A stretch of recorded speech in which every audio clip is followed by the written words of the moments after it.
How's it going, everybody? So we're going to do a trade recap. Today was an awesome day thanks to NVIDIA. I took small position size because the setup looked good. I took an aggressive entry, only 5 contracts, so the position size was not a lot of money, and I made $1,600. And I'll go over all of the technicals and everything that allowed me to make that $1,600. But one thing that I'm going to do is just highlight pre-market prep. That's one thing I'm trying to do in the Discord. Be able to provide as much value as possible and prep for that market open. And I know I highlighted NVIDIA looks good, relative strength and right at prior day high, holds 495.47 and can continue to the upside. I also have the daily watch list video where I go into much more detail, just also talking about how 500 was a major technical level, and then above that is all-time high. And stocks that are making new all-time highs, don't want to be short those stocks, want to ride the trend to the upside. So overall, did a pretty good job at analyzing NVIDIA and the technicals behind it. I know a lot of people did well. Now, I know as far as the Discord, I can't do it for free. I would love to build a community, have everybody come in for free, but we all know the downside with that. There's going to be a lot of negativity. There's going to be people in here who are saying good and bad things. It's going to be chaos. And I'm going to spend most of my time just kicking people out. So in order to build an orderly community, I have to charge something. There has to be a barrier of entry to keep most people out and allow the individuals who are serious in. So I'm charging a small amount. It's $39 per month.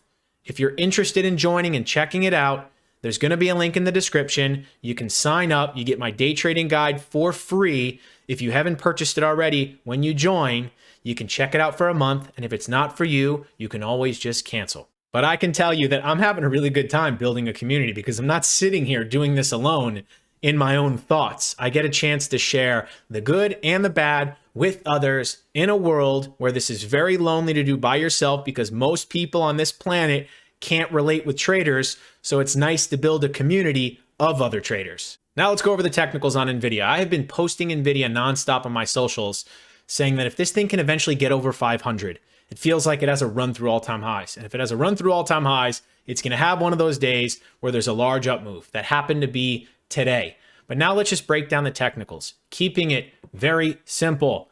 It held the 50 SMA, it pulled back a few days ago, held the 50, and then on the prior day, it got back above the 20, back above the 90 MA for a nice move. And coming into today, it was all about prior day high and focusing on that level. And this is going to show that really trying to eye those levels and focus on those levels. I'm not just taking bull flags and bear flags, and that's the only thing that I'm doing.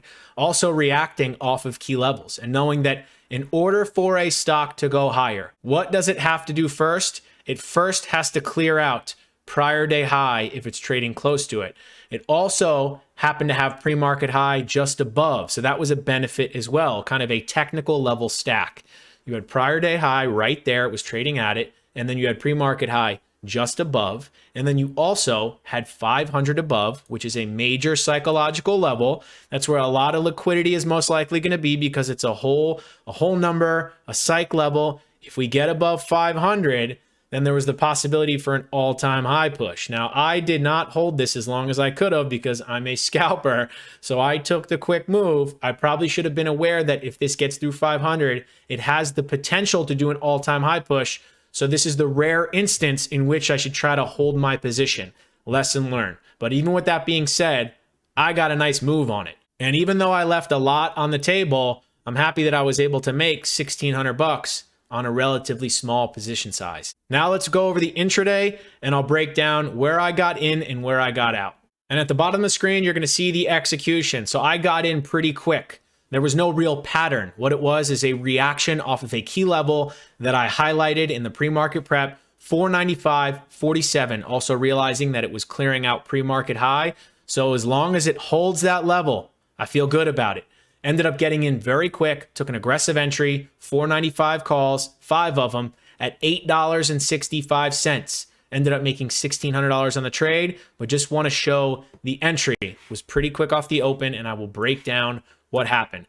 So there was a very minimal pullback into 495, and then immediately a very strong push above that 495.47, which was prior day high, a key technical level.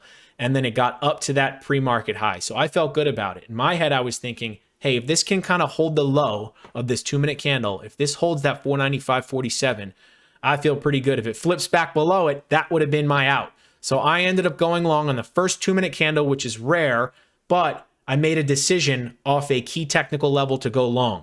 So long right around 497, and as long as it held this 495.47, felt pretty good about it. And then the moment we did get a push in my favor, I was just watching the option contracts to make sure that worst case scenario, it would have been a break-even trade or even small red.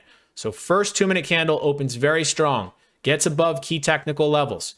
What happens on the next 2-minute candle? We clear out the high and get some follow through. Felt really good about it now because I'm thinking if this gets to 500, that's that psych level. I'm going to try to hold for a 500 break at the very minimum of the trade. Obviously, I did not know it was going to go as far as it did, but just trying to hold for at least a 500 break.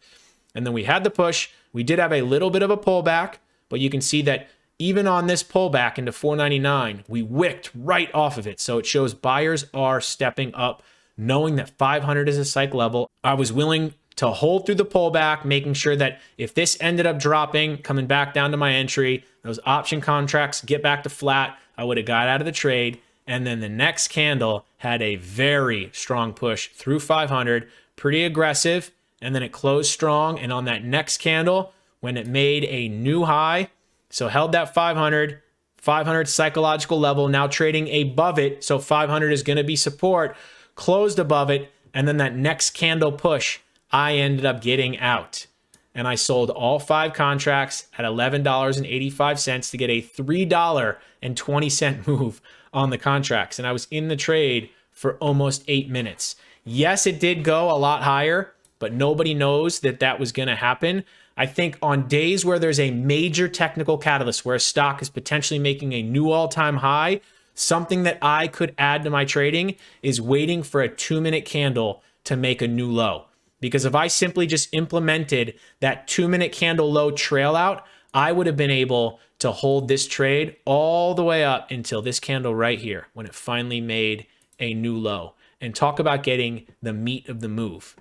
This kind of had a quick little low right here, or kind of stopped right at it, but it's just under that 500. So willing to give this some time. And then once it starts to really stretch and makes a new all-time high, this was the first real candle to aggressively make a new low, and then this would have been the out, and that would have been a monster move on the contracts. So I'm happy that I made $1,600 on this trade, but I could have done a little better knowing that the all-time high was close above potential technical catalyst. Let's try to be a little bit more patient with this specific trade just because of the situation on the daily chart, not doing that every single day, because if I do that every single day, I will be getting chopped up and leaving a lot of profits on the table, simply just trying to constantly hold my winners.